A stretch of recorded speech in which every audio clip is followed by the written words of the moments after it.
বৃষ্টি শুরু হয়েছে, হালকা ঝড়ও হয়ে গেল বৃষ্টির আগেতে। তো আমি দেখতে এসেছি যে বুলবুলি পাখিটা কি করছে, বাসাতে আছে নাকি, কারণ মানে ছোট বাচ্চাটাও তো রয়েছে বাসাতে। তো দেখছি চুপ করে বসে রয়েছে বাচ্চাদের নিয়ে একেবারে।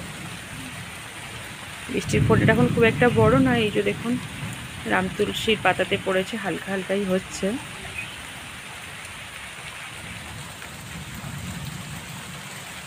বাচ্চাদের নিয়ে চুপ করে বসে আছে।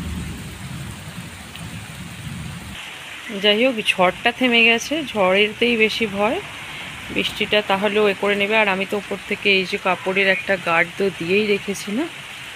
ঠিক আছে, চলে যাই। একে বৃষ্টি আসছে তার ভয়, আবার আমি কথা বলছি তারা একটু ভয় পেতে পারে। বৃষ্টির পরে এসে একবার দেখব যে বাসাটি ঠিকঠাক আছে নাকি। প্রচণ্ড বৃষ্টি হচ্ছে, সঙ্গে ঝোড়ো হাওয়াটাও আবার শুরু হয়েছে। আমি বলছি একটু দেখিয়েছি যে বুলবুলি পাখিদের বাসাটি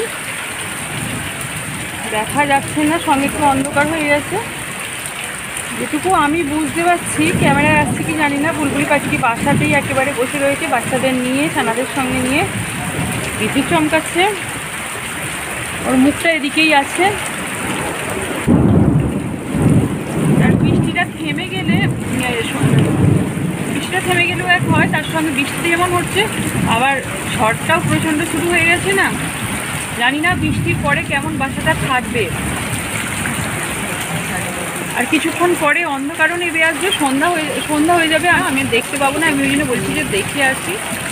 কি জোরে জোরে বিদ্যুৎ চমকাচ্ছে দেখুন।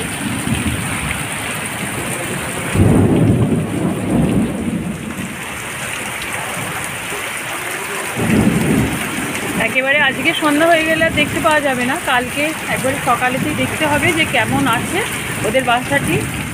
ওরা ভালো থাকুক, ওদের বাসাটি ভালো থাকুক। এখন সকাল বন্ধুরা, আমি এই রাম তুলসী গাছের কাছে চলে এসেছি, কারণ আমি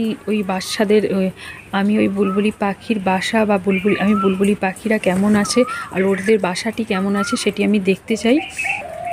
সুযোগের অপেক্ষায় আমি ছিলাম যে মা পাখিটি কখন বাসা থেকে যাবে। এখন ওরা গেছে খাদ্যের সংগ্রহে, তো আমি সেই জন্য আর কি এসেছি। এই তো বাসাটি ভালোই ঠিকঠাকই রয়েছে, আর ডিমটা আজও ফোটেনি।